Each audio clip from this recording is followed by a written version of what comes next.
जय श्री कृष्णा दोस्तों, आप सभी का हमारे चैनल पर स्वागत है।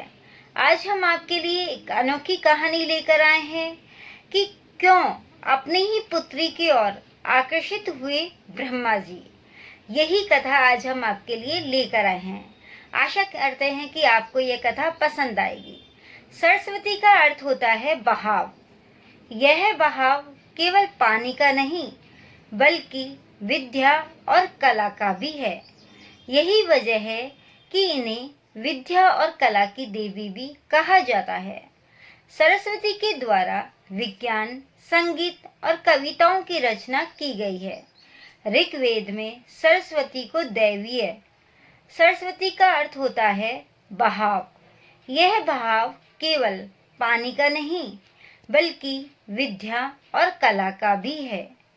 यही वजह है कि इन्हें विद्या और कला की देवी भी कहा जाता है। सरस्वती के द्वारा विज्ञान, संगीत और कविताओं की रचना की गई है।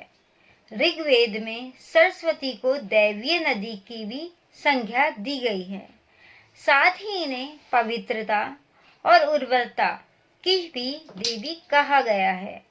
सरस्वती को अन्य नामों से भी पुकारा जाता है, जिनमें भागेश्वरी, शतरूपा, ब्रह्मी, पृथुदर, बकदेवी, विरज, शारदा आदि प्रमुख हैं। हिंदू धर्म से जुड़े पौराणिक इतिहास पर नजर डालें तो कई ऐसी कहानियां सुनने को मिल जाएंगी जिनसे अभी तक आम जन वाकिफ नहीं है, अर्थात प्रत्येक व्यक्ति को पता नहीं है। विस्तृत इतिहास होने की वजह से कुछ घटनाएं छूट जाती हैं तो कुछ नज़रअंदाज कर दी जाती हैं। इन्हीं कहानियों में से एक है सृष्टि के रचयिता ब्रह्मा का अपनी ही बेटी के साथ विवाह करने की घटना। यह बात तो हम सभी जानते हैं कि त्रिदेव के हाथों में ही इस सृष्टि की बागडोर समाहित है।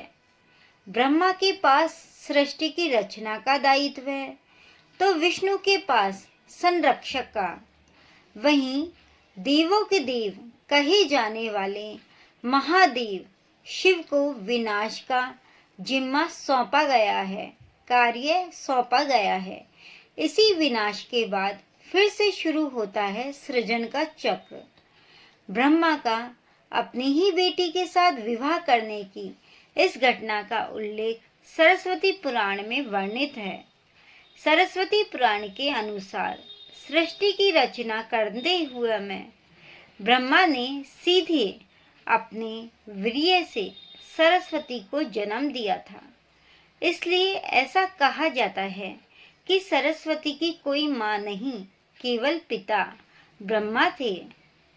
सरस्वती को विद्या की देवी कहा जाता है, लेकिन विद्या की यह देवी बेहद खूबसूरत और आकर्षक थी कि स्वयं ब्रह्मा भी सरस्वती के आकर्षण से खुद को बचाकर नहीं रख पाए और उन्हें अपनी अर्धांगिनी बनाने पर विचार करने लगे।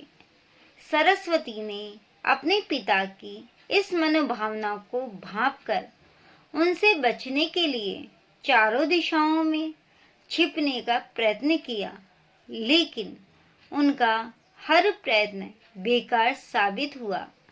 इसलिए विवश होकर उन्हें अपने पिता के साथ विवाह करना पड़ा। ब्रह्मा और सरस्वती करीब 100 वर्षों तक एक जंगल में पति पत्नी की तरह रहे। इन दोनों का एक पुत्र भी हुआ जिसका नाम रखा गया था स्वयंभू मनु। इसके उलट मृतक्ष पुराण के अनुसार ब्रह्मा के 5 सिर थे। कहा जाता है कि जब ब्रह्मा ने सृष्टि की रचना की तो वह समस्त ब्रह्मांड में अकेले थे। ऐसे में उन्होंने अपने मुख से सरस्वती, सांध्य, ब्रह्मी को उत्पन्न किया। ब्रह्मा अपनी ही बनाई हुई रचना सरस्वती के प्रति आकर्षित होने लगे और लगातार उन पर अपनी दृष्टि डाले रखते थे। ब्रह्मा की दृष्टि से बचने के लिए सरस्वती चारों दिशाओं में छिपती रही, लेकिन वह उनसे नहीं बच पाई। इसलिए सरस्वती आकाश में जाकर छिप गई। लेकिन अपने 5वें सिर से ब्रह्मा ने उन्हें आकाश में भी खोज निकाला और उनसे सृष्टि की रचना में सहयोग करने का निवेदन किया। सरस्वती से विवाह करने के पश्चात सर्वप्रथम मनु का जन्म हुआ। ब्रह्मा और सरस्वती की यह संतान मनु को पृथ्वी पर जन्म लेने वाला पहला मानव कहा जाता है। इसके अलावा मनु को वेदों, सनातन धर्म और संस्कृत समेत समस्त भाषाओं का जनक भी कहा जाता है। दोस्तों, आगे की कहानी जानने से पहले हमारे चैनल को लाइक, शेयर एंड सब्सक्राइब अवश्य कर दें। प्रजापति ब्रह्मा का अपनी ही पुत्री के प्रति आकर्षित होना और उसके साथ संभोग करना अन्य सभी देवताओं की नजरों में अपराध था। सभी ने मिलकर पापों का सर्वनाश करने वाले शिव से आग्रह किया कि ब्रह्मा ने अपनी पुत्री के लिए यौन आकांक्षाएं रखी, जो कि एक बड़ा पाप है। ब्रह्मा को उनके किए का फल मिलना ही चाहिए। क्रोध में आकर शिव ने उनके 5वें सिर को उनके धड़ से अलग कर दिया था। शिव पुराण के अनुसार ब्रह्मा के सर्वप्रथम 5 सिर थे, लेकिन जब अपने 5वें मुख से उन्होंने सरस्वती, जो कि उनकी पुत्री थी, को उनके साथ संभोग करने के लिए कहा, तो क्रोधावश सरस्वती ने उनसे कहा कि तुम्हारी यह मुंह हमेशा अपवित्र बातें ही करता है, जिसकी वजह से आप भी विपरीत ही सोचते हैं।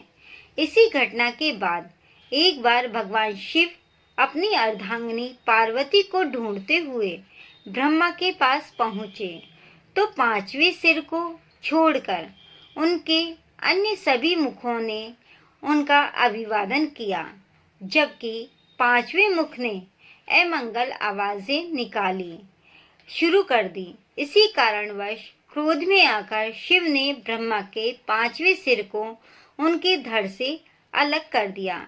दोस्तों, यह थी कथा कि सरस्वती माता उनकी पत्नी है या पुत्री। लोग बाग बहुत कंफ्यूज में रहते हैं कि सरस्वती माता ब्रह्मा जी की बेटी है या फिर पत्नी। तो इस जानकारी को जानकर आपको पता चल गया होगा कि वो क्या थी। तो आपको यह वीडियो कैसा लगा तो कमेंट बॉक्स में कमेंट करके जरूर लिखना। जय श्री कृष्णा दोस्तों।